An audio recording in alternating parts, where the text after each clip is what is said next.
history of Democrat politics. I was born into the Democrat Party, and I've been faithful to it because it's been faithful to me. And I find that when we find a good, strong woman candidate, we've had them in the past, and we've elected them judges. We just had a mayor elected in Clark Summit, a woman. And we're very, very proud to have Katie McGinty running for governor.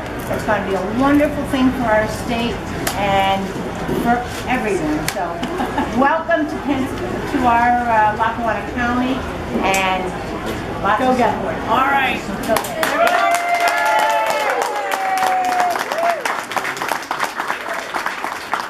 Well, now that from the person who almost single-handedly brought Clark Summit from you couldn't find a Democrat anywhere around till we're rolling the show. Well, it's great of you all to come out tonight, and I very much appreciate it. 4 weeks until primary election day. We're keeping our eye on that, right? 4 weeks. I gotta say, you know, of all the smart things I've learned today, this running club that makes sure that the end of the run is right at the bar, I'm all for that. That's a great idea. Well, listen, we've got tons of momentum in this race because are we ready for a new direction in Pennsylvania? Yes, we are. Listen, we've got a bunch of our friends here who've been on front lines in terms of fracking, and are we ready to have a governor, unlike the current governor, who's not a wholly owned subsidiary of the oil and gas companies? Are we ready for that?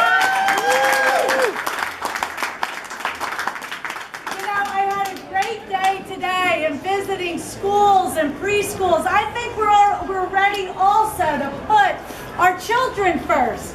You know, when Tom Corbett had a decision to make, did he put a tax on the shale gas companies or does he cut $1 billion out of public education? He said, I'm with the Tea Party and Grover Norquist. The kids are going to lose out. Well, I will tell you, Governor McGinty will invest in those kids and those schools and get us off to a good start. And we all know, too, that, you know what, you can wait a lot of tables in this great restaurant and you can work 24/7, but most kids in Pennsylvania still having a hard time paying that tuition bill. Now, I was talking to some parents here, and I was saying, oh, and it's terrible that kids graduating from college in Pennsylvania today, 3rd highest debt burden on their shoulders. And one of the parents here said, what do you mean my kids' shoulders? Yeah, there goes those teeing off fees that you were hoping to play a little golf. Forget it. We can do different, we can do better in Pennsylvania. When I was privileged to be your environment secretary, we protected the environment and we were 7th in the country in job growth. You know, when people say, well, clean energy and clean technology must just be for California and Massachusetts. No. Not true. We were #1 in the country in wind energy jobs, 2nd in solar. They were good manufacturing jobs. $70,000 a year with benefits and college plans for kids. That's the Pennsylvania we can be. You know, when I talk to young people in our colleges, we're #1 in the country in inventing new technology, but you know what happens? The kids graduate and do they stay here? No, Boston, Austin, and San Jose. As governor, we can keep those kids here, grow those businesses here, invent the solutions to the challenges we have. That is what excites me. That's what energizes me. That's what we will get done. We will be a leading state again. And with your help, we're going to knock it right out of the park when? 4 weeks from now, May 20th, we're going to vote for Katie.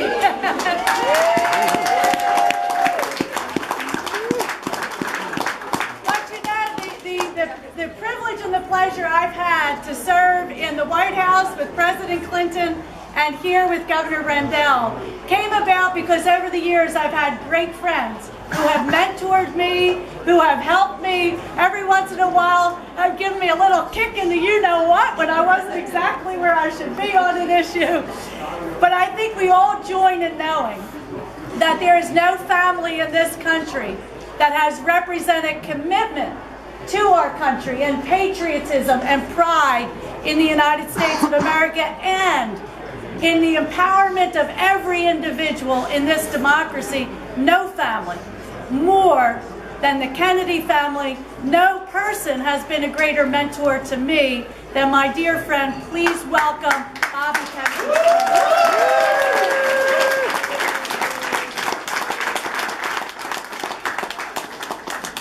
I think my voice is no longer as strong as Katie's, so I'm going to elevate my body, and hopefully that will help with my voice. But this has been a very moving day for me. I love coming to Scranton because it's a town that really embodies the relationship that my family had with this town and with the people of coal country in northeastern Pennsylvania. This town was so critical to my uncle in 1960. The delegation that was sent from Scranton actually went to the Los Angeles convention, and I was at that convention as a little boy. But they went there committed to John Kennedy, whereas the rest of the state, Governor Lawrence and the rest of the state went committed to Adlai Stevenson. And it was the people from Scranton, the delegates from Scranton, that pulled Governor Lawrence back into the Kennedy camp. And then my father, of course, came here in 1964 at a time when he was morally shattered by the death of his brother, when he was considering withdrawing from public life, and instead, and because of the reception he got with 2,000 people at the Friendly Sons, Lackawanna Friendly Sons, and the reception he got all over the county, it pulled him back into public life, and a few months later he made the decision to run for United States Senate in New York because he believed that he could make an impact because of the experience that he'd had here. And I want to talk for a second because I've been thinking a lot about my family and been reminded of my family constantly since I got here of probably the instance that represents my most poignant memory of my father, which happened after his death, in the days after his death, when we brought him back from Los Angeles and we waked him at St. Patrick's Cathedral, and then we brought him from Penn Station in New York to Union Station in Washington, D.C. And it should have been a 2.5-hour trip, but it was a 7.5-hour trip because there were 1 million people on the train tracks. And I was on that train, and it was an extraordinary ride because on that train were people who would have been part of probably what would have been the most progressive government in American history. And outside that train was a cross-section of the American people that I'd come to know from when I was a little boy campaigning first in my uncle's election and all the elections after that. But there were black people, and there were white people, and there were rabbis and priests, and a lot of nuns, and there were people in military uniforms, and there were hippies and tie-dyed t-shirts, and every kind of American, and they were holding signs, many of them that said "Goodbye Bobby," or "Pray for us Bobby," or "Goodbye Kennedy."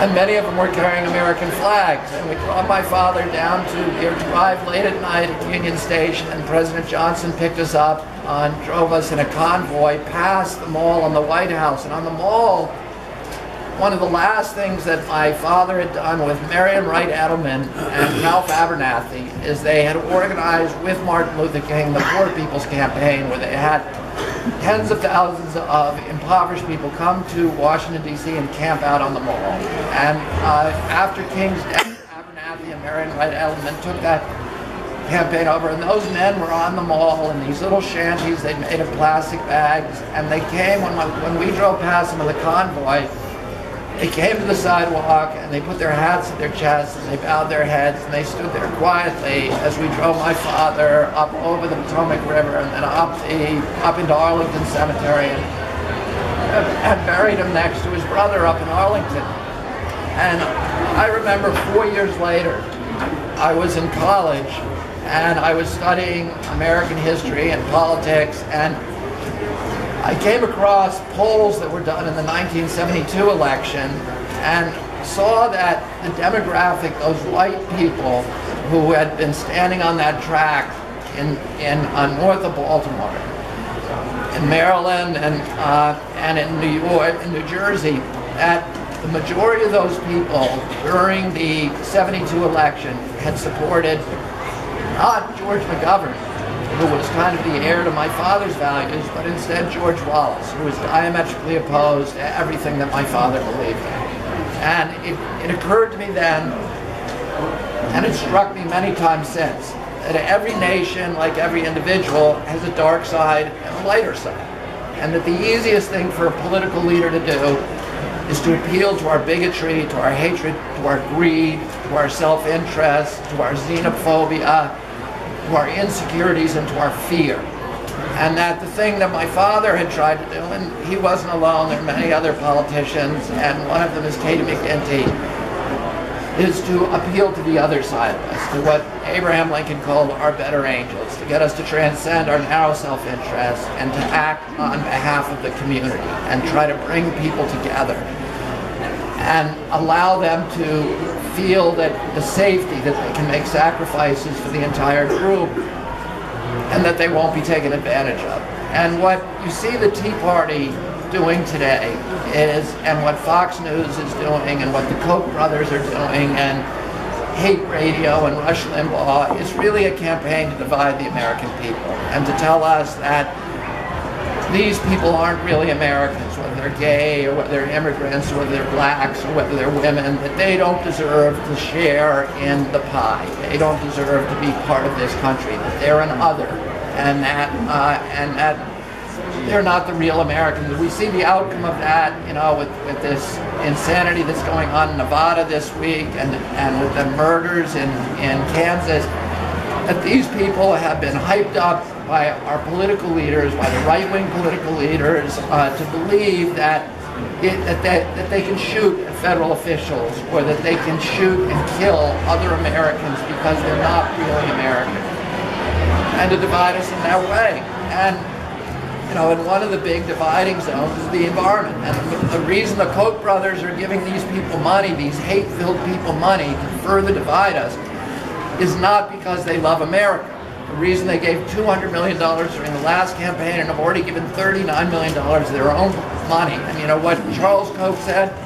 Charles Koch said, "I just want what's mine." And that's all of it. And that's what they believe about this country. They believe they're the richest people together, they're the richest people in this country. They want to keep their money and accumulate all of it, and they don't care what happens to the rest of us. And they're willing to use that money in a very strategic way to divide Americans from each other. And why? Because they don't want environmental regulation and they don't want taxes. And that's what divides. And Katie McGinty, who I've worked with for 25 years, I've known her from when she worked as chief of staff for Al Gore, and I knew her when she worked with her side by side, shoulder to shoulder, when she was in the White House and on many issues when she was here at DEP.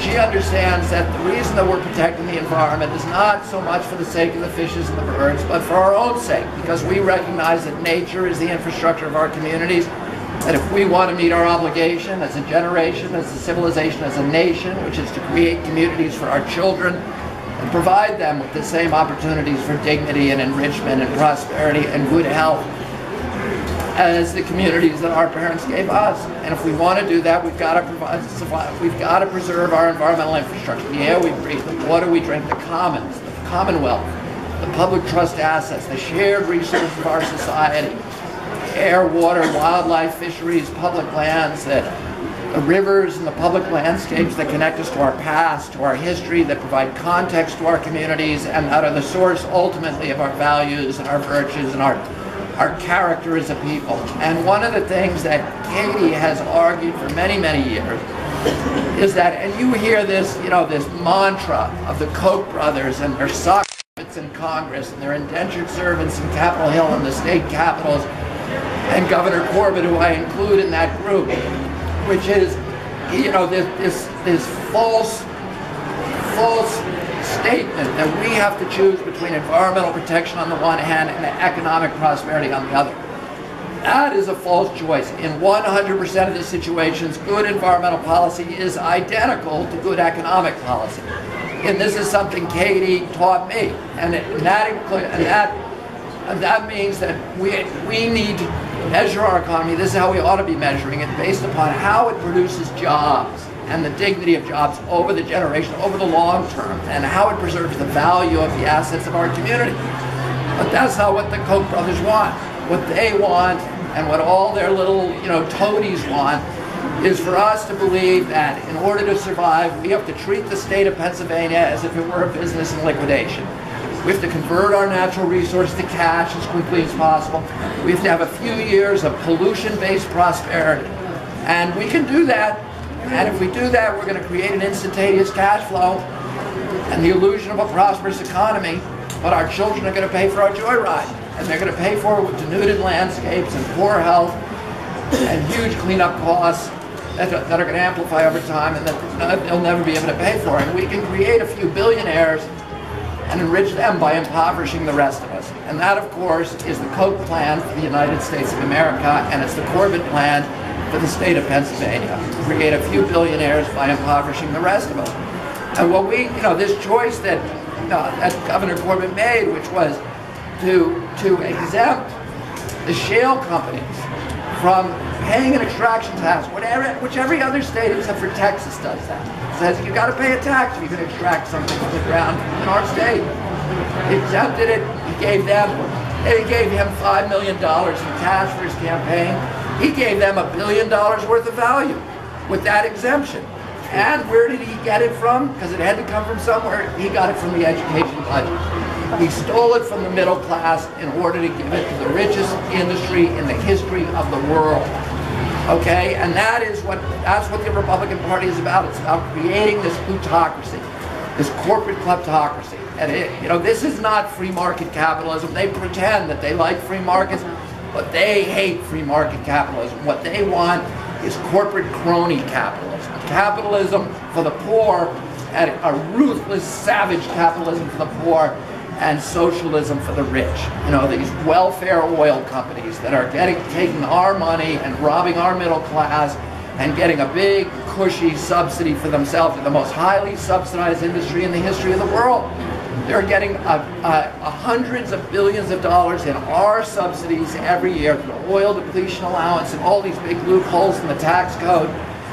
And we are paying for that. And the middle class is getting robbed in this country because of that. And I agree with the Tea Party. Big government is a threat to democracy. And I see that every day with what Obama is doing with the NSA and spying on people and listening to our phone calls. And this is like Big Brother. Yeah, big government is a huge threat to democracy. But the much bigger threat comes from corporate domination of our country. It's a much scarier thing than government domination, because the government belongs to us ultimately, but the corporations, when they own government, it belongs to them. And from the beginning of our national history, our most visionary political leaders have been warning the American people against the domination, against corporate control of our government. Teddy Roosevelt, a Republican, said that the United States of America would never be destroyed by a foreign enemy, that we were too big and too vast and our economy was too diverse and powerful. But he warned that our beloved democratic institutions would be subverted by malefactors of great wealth who would steal them from within. Companies like the oil companies. He was particularly talking about Standard Oil at that time, which was broken up, and now it's in Pennsylvania and a million different little guises. And Dwight Eisenhower, another Republican, in his most famous speech ever, warned against the domination of the military-industrial complex. And again, he included the oil industry as part of that complex. Abraham Lincoln, the greatest Republican in the history of our country, the guy who founded the modern Republican Party, Abraham Lincoln said during the height of the Civil War in 1863, "I have the South in front of me, I have the bankers behind me, and for my country, I fear the bankers more." And Franklin Roosevelt said in 1943, he said that the domination of government by corporate power is, quote, the essence of fascism. And Mussolini, with an insider's view of that process, agreed with them. Mussolini complained that fascism should not be called fascism, it should be called corporatism, because it was, in his words, the merger of state and corporate power. And that's what we're seeing today in this country, with the Supreme Court saying, you know, we're taking off all limitations of what these guys can do. And I said on this radio show today, here's what the statistics show, that over the past 20 years, in federal elections, the guy with the most money in 94% of the cases has won that election. So they know they can buy our democracy. And this is becoming the government of the money instead of the government of the many. And you know, what we have to understand as Americans is that the domination of business by government is called communism. And the domination of government by business is called fascism. And what our job is to hold big government at bay with our left, with our right hand, big business at bay with our left, and walk that narrow trail in between, which is free market capitalism and democracy. And in order to do that, we need an informed public who can recognize all the milestones of tyranny, and we need an independent press that is willing to speak truth to power. And we are losing both of those things in our country.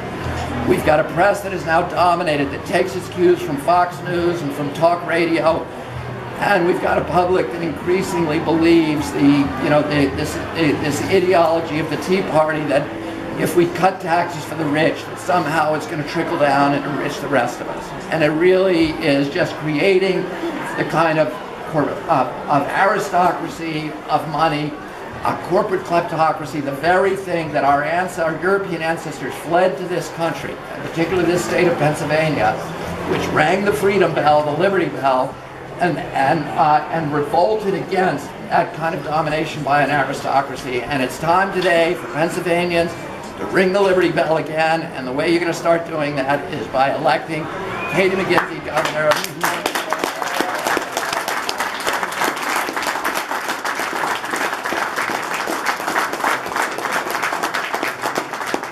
I think the bar's still open and there's still lots of food, so have at it. Thank you all.